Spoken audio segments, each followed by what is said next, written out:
दोस्तों नमस्कार। राजस्थान सरकार ने अपने कर्मचारियों को निःशुल्क चिकित्सा के लिए आरजीएचएस स्कीम लागू की गई थी, जिससे कर्मचारी आरजीएचएस से अनुबंधित अस्पताल में ओपीडी या आईपीडी में अपना उपचार करा सकते हैं। इसके साथ साथ यदि कोई कर्मचारी इमरजेंसी में या रेफरल केस में देश के किसी भी अस्पताल में अगर उपचार लेकर वहां पे भुगतान करता है, तो भुगतान का पुनर्भरण करने के लिए और रिमबर्समेंट सिस्टम के द्वारा आरजीएचएस पे अपने जो चिकित्सीय बिलों को अपलोड करके और पुनर्भुगतान प्राप्त कर सकते हैं। तो देखिए सारी प्रक्रिया। तो चलिए मैं अपनी लैपटॉप की स्क्रीन पे ले चलता हूँ, जहाँ पे एसएसओ टाइप करूँगा। यहाँ पे एसएसओ से लॉगिन करेंगे। मैंने यूज़र आईडी और पासवर्ड भर दिए और कैप्चा भर दिए और अब लॉगिन करेंगे। तो एसएसओ को लॉगिन करने के बाद में आप देख रहे हैं कि एसएसओ पे जो अलग अलग तरह के जो आइकन नज़र आ रहे हैं और हमें आरजीएचएस से और रिमबर्समेंट या पुनर्भरण राशि प्राप्त करने के लिए हमें किस तरह अपनी जो डिटेल को सबमिट करना होगा, किस तरह बिलों को और एग्जाई करके और अपलोड करना होगा, संपूर्ण प्रक्रिया मैं आपको बताने जा रहा हूं। तो आप देखिए यहाँ पे आरजीएचएस का जो लोगो है, यहाँ पे मैं क्लिक करता हूँ और यहाँ पे जैसे मैंने क्लिक किया और ये आरजीएचएस का होम पेज खुल चुका है। और यहाँ पे आप देख रहे हैं कि यहाँ पे जो आइकन नज़र आ रहे हैं और यहाँ पे एक बेनिफिशियल मॉड्यूल और ओपीडी प्रिस्क्रिप्शन अपलोड, और इसके बाद यहाँ पे जो है रिमबर्समेंट, यहाँ पे हमें क्लिक करना होगा। पुनर्भरण या रिमबर्समेंट के लिए यहाँ पे क्लिक करना होगा। इसको हम क्लिक करते हैं। क्लिक करने के बाद में आप देखें, आप आगे ये जो पेज खुलता है और यहाँ पे आप देख रहे हैं कि यहाँ पे लिखा हुआ है रिमबर्समेंट मॉड्यूल। तो ये रिमबर्समेंट मॉड्यूल या पुनर्भरण या प्रतिपूर्ति का जो मॉड्यूल खुल चुका है, यहाँ पे हमें ये क्लिक करना होगा। यहाँ पे लिखा हुआ है प्लीज सेलेक्ट, तो हमें यहाँ पे सेलेक्ट करना होगा। एक तो यहाँ पे लिखा हुआ है नॉर्मल, एक डेथ और एक ट्रे क्लेम। तो इसका मतलब है नॉर्मल क्लेम में तो आप जो भी क्लेम कर रहे हो, जो भी आपने उपचार लिया उसके बिल है, आप पैसे वापस लेना चाहते हैं तो यहाँ पे क्लिक करेंगे। और डेथ क्लेम, यदि कोई डेथ हो जाती है उसके जो क्लेम है वो, तो यहाँ हमें नॉर्मल क्लेम पे क्लिक करना होगा। इस पे क्लिक करते हैं, नॉर्मल क्लेम क्लिक किया और इसके बाद में नीचे जो ये पेज जो खुलता है, नीचे इंटरफेस, और इसको थोड़ा सा स्क्रॉल डाउन करेंगे और स्क्रॉल डाउन करने के बाद में हम देखेंगे क्या क्या यहाँ पे डिटेल नजर आएंगी। तो स्क्रॉल डाउन करते हैं। तो स्क्रॉल डाउन करने के बाद में यहाँ पे आपको आपकी ये डिटेल है वो नजर आएगी। तो आप यहाँ देख रहे हैं कि आपकी जो बेसिक डिटेल है यहाँ पे नज़र आएगी। यहाँ पे आपके मोबाइल नंबर नज़र आएंगे, आपका नाम आएगा, आपका बैंक अकाउंट नंबर है उसका जो नंबर वो आएंगे। इसके बाद में आपका आरजीएस कार्ड है उसके नंबर होंगे, और यहाँ पे ये जो कौन सा बैंक है और आपके आईएफएससी कोड कौन से हैं, ये आपके जो एसएसओ में या जो आरजीएचएस में आपके जो डाटा अपडेट है उस हिसाब से ये यहाँ पे फेस करके दिखाएगा। अब हमें यहाँ लिखा हुआ है कि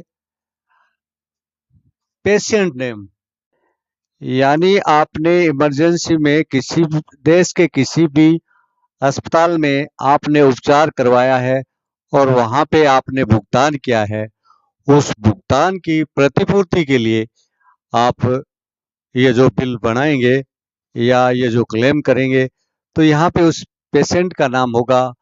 वो खुद एम्प्लॉय हो सकता है या उसकी पत्नी या बच्चे, माँ बाप, जो भी आपके जो आरजीएचएस में जो शामिल है वो यहाँ पे नजर आएंगे।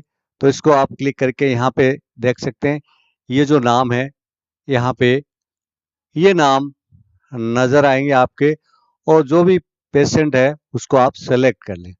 सेलेक्ट करने के बाद में ये जो डिटेल है वो अपडेट होगी और फिर इसको थोड़ा सा स्क्रॉल डाउन करने के बाद में नीचे जो और डिटेल है उनको हमको भरनी पड़ेगी। तो चलिए नीचे जो डिटेल दी है उनको हम भरेंगे। तो स्क्रॉल डाउन करेंगे तो यहाँ पे आपकी जो बेसिक डिटेल है इसको आप अच्छी तरह से चेक कर लें। ये आपके आरजीएसएस में जो फीड है वही डिटेल होंगी, तो अच्छी तरह से चेक कर लें। और इसके बाद में थोड़ा स्क्रॉल डाउन करेंगे नीचे, जो हमें बिलों की जो फीडिंग है अपलोड करने हैं, तो नीचे जो डिटेल हम देखते हैं तो स्क्रॉल डाउन करते हैं। तो स्क्रॉल डाउन करने के बाद में नीचे ये जो डिटेल आती है, ये डिटेल है हमें भरनी है। तो डिटेल ऑफ क्लेम, यहाँ पे टाइप ऑफ रिमबर्समेंट, तो यहाँ सेलेक्ट करेंगे आईपीडी डे केयर और ओपीडी, यानी कि आपने जो भर्ती होकर उपचार लिया है या ओपीडी या बाहर से वे आउटडोर पे आपने ट्रीटमेंट लिया है, तो ये आपको सेलेक्ट करना होगा कि इंडोर और आउटडोर दोनों में से। अगर आप दोनों तरह से लिया है तो दोनों सेलेक्ट कर सकते हैं, तो ये आप सेलेक्ट कर लें। और इसके बाद में यहाँ पे टाइप ऑफ केसेस, तो केसेस है वो इमरजेंसी केस है या आपको किसी डॉक्टर ने रेफर किया है तो रेफरल केस है, तो जो भी आप से संबंधित हो उसका चयन करें। और इसके बाद में केस के सब टाइप है उसके बारे में कि ये आप किस पोजीशन में, आपके क्या जो कौन सी बीमारी के कारण आपको रेफर किया गया है, तो ये जो बीमारी है उनके बारे में आप सेलेक्ट करेंगे। एक्सीडेंट है या कोविड है या लूज ऑफ लिम्स है, तो ये कोमा है, जो बीमारियां हैं वो सारी बीमारियां उनमें से आप इनमें से और सेलेक्ट करेंगे। तो यहाँ पे आप जो भी संबंधित बीमारी को सेलेक्ट करेंगे और उसके बाद में डेट ऑफ एडमिशन, जिस दिन आप एडमिशन लेते हैं तो वहाँ उस दिन उस तारीख को आप और सेलेक्ट करेंगे। तो यहाँ पे इस बॉक्स में क्लिक करेंगे और यहाँ पे आप अपनी जो डिटेल है वो भरेंगे। तो ये यहाँ से आप डेट को सेलेक्ट करेंगे और इसके बाद में जो डेट ऑफ डिस्चार्ज, यानी आपको उपचार के बाद में डिस्चार्ज किया हो, कितनी तारीख को डिस्चार्ज किया है, तो इस पे क्लिक करके आप ये डिस्चार्ज की डेट है वो सिलेक्ट कर सकते हैं। इसके बाद में टाइप ऑफ ट्रीटमेंट है वो सर्जिकल है या नॉन सर्जिकल है, तो इसको आप सिलेक्ट करेंगे।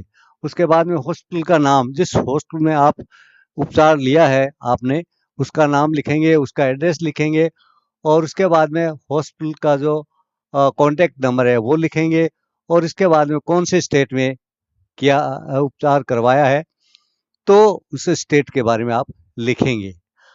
सिलेक्ट करेंगे तो सिलेक्ट में मान लीजिए मैं यहाँ पे लिखता हूँ केरला, तो यहाँ पे फिर उसके बाद में सेलेक्ट कर लो कि आप किस मतलब डिस्ट्रिक्ट में आप जो उपचार करवाया है और उस प्लेस का नाम लिखेंगे और उसके बाद में वहाँ के जो पिन कोड होंगे और वहाँ के जो डॉक्टर साहब हैं जिनसे आपने ट्रीटमेंट लिया है वो डॉक्टर साहब का जो नाम है वो लिखेंगे।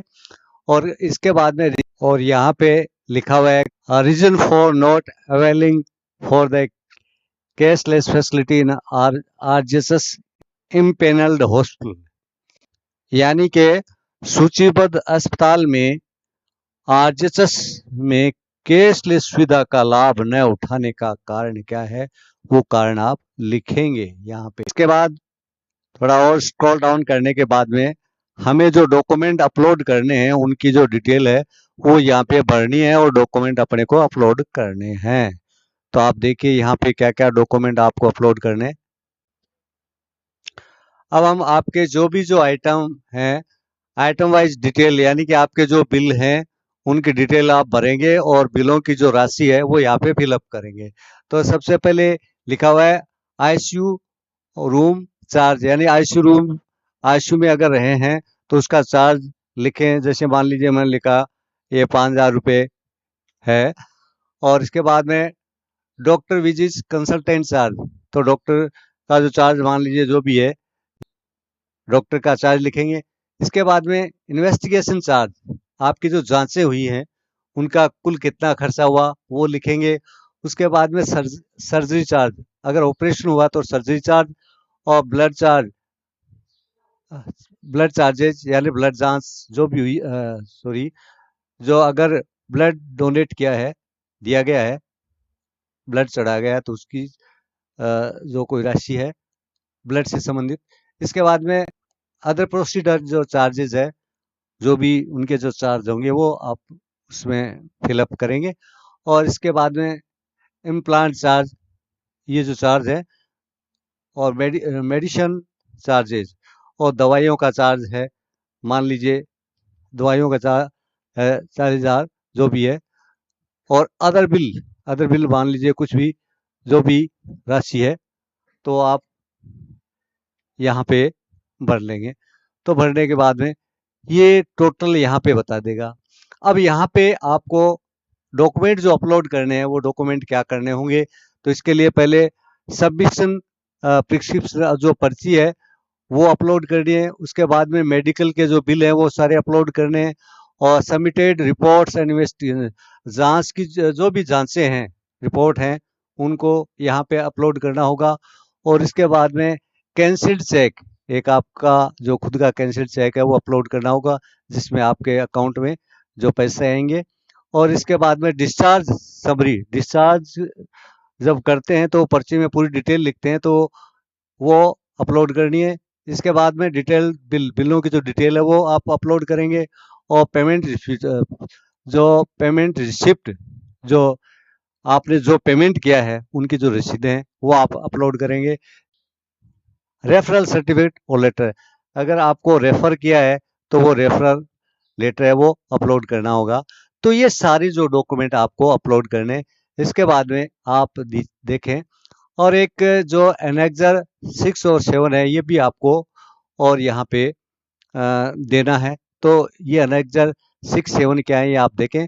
तो यहाँ पे एनेक्जर 6 देखते हैं, ये जो डिटेल है, तो यहाँ पे ये डिटेल लिखने के बाद में तो ये आपको सर्टिफाई करके वो ये देना होगा।